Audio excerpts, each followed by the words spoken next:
Afinal, qual seria a diferença então entre o amor cego e o amor que cura? Já na semana passada eu vim comentando aqui com vocês sobre o mito do Faitonte e explorei alguns aspectos do amor cego e as consequências do amor cego. E hoje eu quero ir com vocês um pouquinho mais fundo ainda nesse tipo de reflexão através do olhar das constelações familiares.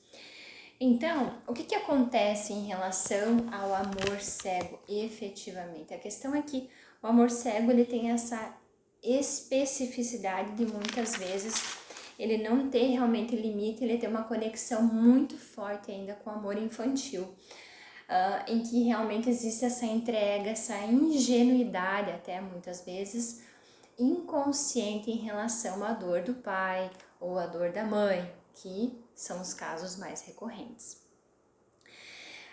As consequências desse tipo de amor é que ele promove um enfraquecimento, ele promove o fracasso, ele promove muitas vezes sentimentos sem controle, então não é incomum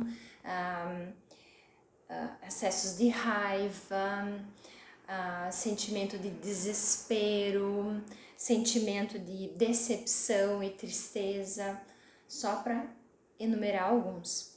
Então, o que acontece com a criança quando ela vê o pai ou a mãe em sofrimento? Ela muitas vezes pode entrar num acesso de dor e querer entender o que está acontecendo, as dimensões desse sofrimento, e nessa busca ela acaba entrando numa modalidade de aliviar então esse sofrimento da mãe ou esse sofrimento do pai através de uma ação em que ela sai do lugar dela para ela ocupar um outro papel, um outro lugar. E aí que elas passam a servir então o sistema, passam a servir essas necessidades do pai ou da mãe e deixam muitas vezes de olhar para a própria vida. Por exemplo, quando um filho ele vê os pais se separarem e ele então decide ser o homem da família. Quando ele decide ser o homem de família, ele saiu do lugar dele de filho e ele passou então a assumir o lugar do pai. A primeira questão aqui bastante importante é que não tem como um filho se colocar acima de quem é maior do que ele. Então, esse é um fardo que ele não vai conseguir carregar, que vai se tornando pesado e que vai fazer com que ele fracasse nessa tentativa. Então, pela força, o próprio filho ou a filha acabam fracassando porque não compete a eles assumir esse papel. E a outra consequência disso é que ele fica vinculado, então, inconscientemente a essa família, a mãe e a postura de pai. Quando ele pode vir a ter um relacionamento, mas provavelmente vai ter dificuldades com esse relacionamento, vai ter dificuldades de assumir uma relação, vai ter talvez dificuldades de se vincular intimamente com a família e olhar para a família, porque internamente o olhar dele ainda está voltado para essa mãe, ou para esse pai, ou para esse sofrimento familiar, ok? Não sei se está fazendo sentido aí para vocês. Estou procurando me fazer bem clara aqui em relação a essa reflexão. Então, a dinâmica aqui é que ele vai ficando realmente enredado nessa situação familiar, a ponto de que ele tenha dificuldade de olhar para a própria vida, a ponto de ele se colocar a serviço, a ponto de às vezes ele se colocar em risco, porque o olhar dele não é pró-vida, o olhar dele é em relação à dinâmica, a dor, o sofrimento e a sensação de pertencimento também. Então a gente pode olhar de fora e dizer que esse filho, ele realmente ama essa mãe, ou ele realmente ama esse pai. Sim, é claro que ele ama esse pai, ele ama essa mãe. O Bert Hellinger fala que sempre se trata de amor. Então, todos os movimentos da criança são por amor a alguém ou por amor ao sistema. E nesse caso aqui não é diferente. Então, esse filho, ele tá assim movido por um amor genuíno, mas um amor fantasioso, um amor que acha que pode ser o herói dessa história, o herói da mãe, e se colocando então nesse lugar pelas pessoas que ele ama, né? Então, em que aspecto que esse amor cego ele acaba limitando essa pessoa? Porque ele desrespeita a ordem do sistema. Então, sempre lembrando que dentro das constelações familiares a gente tem 3 leis básicas: lei do pertencimento, lei da ordem e lei do equilíbrio. Então, ele desrespeita a ordem na medida em que ele sai do lugar dele de filho e quer assumir um lugar que não compete a ele. E tudo sempre tem consequência. Então, mesmo que a gente não tenha entendimento das leis, todas as nossas ações elas têm consequência sim. E aqui não é diferente. Eu posso não saber nada de constelação, mas se eu sair do meu lugar de filho e tento assumir o lugar de pai ou assumir o lugar da mãe, eu vou sofrer as consequências disso, às vezes até fisicamente no meu corpo. Então, 4 coisas eu coloquei aqui para basicamente a gente lembrar sempre em relação ao amor cego, então. A primeira é que ele se opõe à ordem, existe uma ordem. Isso é uma fonte muito útil para quem está assistindo aqui, de repente quer entender, será que eu estou vinculado de alguma forma ao amor cego? Muito provavelmente sim. Então, em que aspecto eu me coloco, eu me oponho em relação à ordem? E como que a gente observa essas coisas? Pela nossa fala, pelos nossos sentimentos, pelos nossos pensamentos, principalmente e primordialmente relacionados ao nosso pai, à nossa mãe ou às pessoas que nos criaram, né? O entendimento de que ele não tem limite no sentido em que ele não avalia as consequências das próprias ações, então ele simplesmente se coloca a favor dessa força para agir e ele se opõe à realidade, porque ele está apegado muito à fantasia, esse aspecto fantasioso de que uma criança pode ajudar um pai e a mãe. Eu sempre, às vezes falo para minha filha, não, mas a mãe já é grandinha, a mamãe sabe se virar, para lembrar ela disso e para devolver ela também para o lugar dela. Então, quem que resolve as coisas? Os adultos resolvem as coisas, as crianças pertence a elas um outro papel de brincadeira, de se divertir e que não está vinculado aos problemas do pai, da mãe, do que quer que seja, né? E a quarta questão é que basicamente ele realmente enfraquece, ele adoece realmente. Por quê? Porque assume um papel de uma situação que é muito maior do que o meu lugar comporta. Essa que é a quarta questão, é fundamental também. Então, por que existe esse enfraquecimento ao longo da vida e não um fortalecimento? Porque provavelmente eu estou fora do meu lugar, porque provavelmente eu estou assumindo papéis em dinâmicas que não me dizem respeito, ou porque eu tenho uma curiosidade a respeito de alguma coisa que diz respeito à relação do meu pai e da minha mãe, não me diz respeito, deixa isso lá. Mas inconscientemente essa força vem desse desejo de resolução e de resolver realmente a força. E é justamente isso também que causa o fracasso. E como então, né? Como isso é um dos princípios da constelação também, não é só a gente diagnosticar como uma dinâmica acontece, não é apenas a gente entender como que uma coisa está acontecendo, mas a gente costuma falar que a gente observa um comportamento adulto quando essa pessoa está disposta a olhar para a solução. Então, aqui entendendo a dinâmica, o que eu posso fazer em relação a essa dinâmica? Eu me vendo nesse lugar de alguém que, de repente, durante uma vida inteira se dedicou aos pais, ou à mãe, ou a um sofrimento ou a uma dor física até muitas vezes para espiar uma situação que não diz respeito a mim.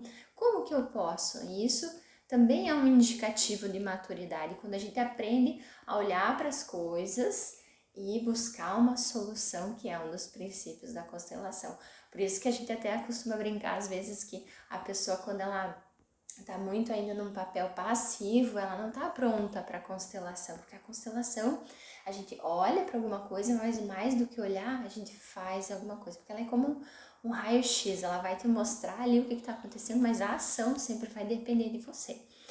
Então, aqui nesse caso, qual seriam então os passo a passo, vamos dizer assim, para a gente reconstruir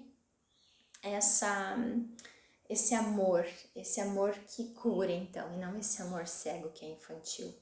A primeira questão delas é realmente incluir o meu pai, incluir a minha mãe, incluir a minha família, assim como foi, assim como é dentro do meu coração. A segunda questão primordial também, que muitas pessoas incorrem nesse erro, é que elas ainda anseiam, elas ainda desejam que o pai e a mãe sejam diferentes, que eles tivessem agido de outra forma.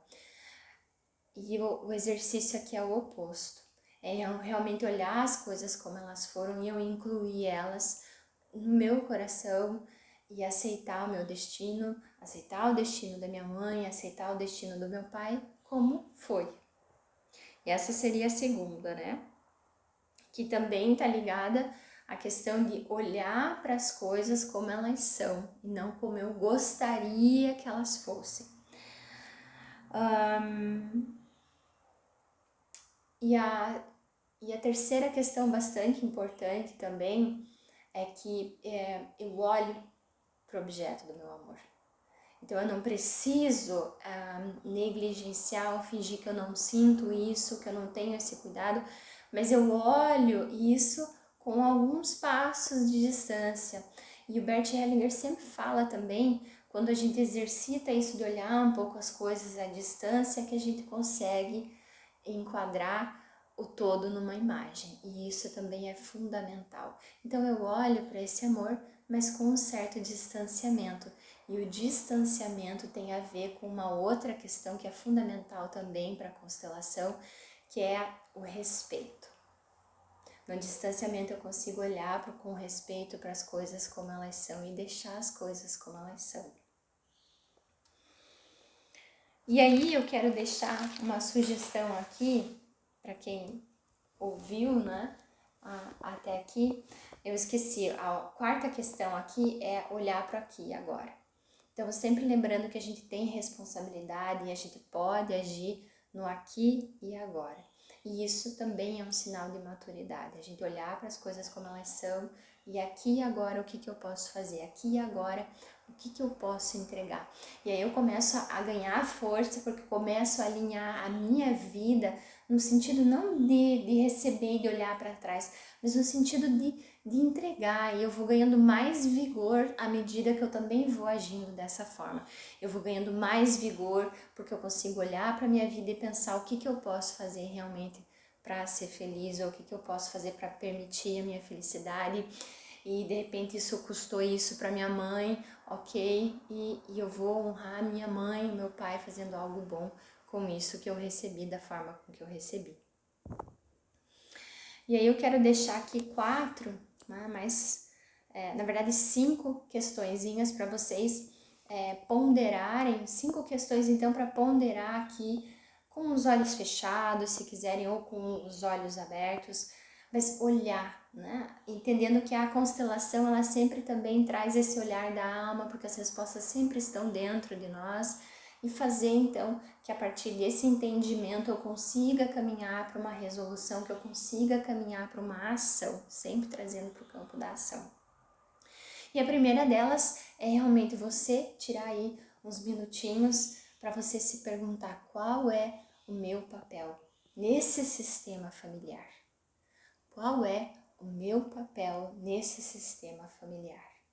E a segunda questão é: não existe certo e errado para responder essas perguntas. Respondam como vocês intuírem. A segunda questão é: como que eu olho de verdade para o destino do meu pai? Ou como eu olho para o destino da minha mãe? Ou talvez para o meu destino? Porque sim, talvez o teu destino também tenha sido difícil. Talvez você tenha passado por situações e fale, meu Deus, Vanessa, como que você pode me falar isso para eu aceitar as coisas como elas são? E aí eu sempre digo, se você está olhando para a dor, você não está olhando para o dom. Então, exercita se conectar com a pergunta e a partir dessa dialética interna, talvez você consiga se conectar com algo de muito precioso dentro de você. E a terceira pergunta é, o que acontece quando me desprendo de responsabilidades que não são minhas? Como que é para eu imaginar eu soltando isso? Será que dá um alívio? Será que pesa? Qual que é a sensação? O que acontece quando você volta para o lugar de filho ou para o lugar de filha e você se visualiza de repente vendo seu pai, a sua mãe falando, pai, mãe, hoje eu vou voltar para o meu lugar de filha, esse é o meu lugar.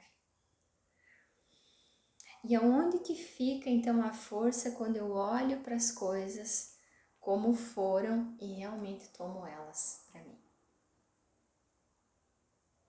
Aonde que fica a força?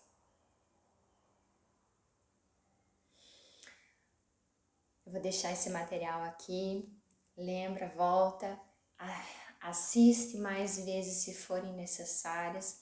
Às vezes a gente precisa ir integrando algumas informações dentro do nosso coração, dentro da nossa alma, para que a gente consiga também ter uma resolução daquilo que está acontecendo aí. Então volta, anota as perguntas se quiser, fecha o olho, se concentra e deixa então essas imagens mostrarem para você qual é o caminho de resolução. E se você gosta, lembre de compartilhar esse material com outras pessoas, deixar o seu like. Se você não é inscrito no canal ainda, se inscreva. Vocês podem também mandar sugestões diretas ou escreverem aqui embaixo nas legendas mesmo para @psicóloga Vanessa Sander, ok? Um abração e até mais!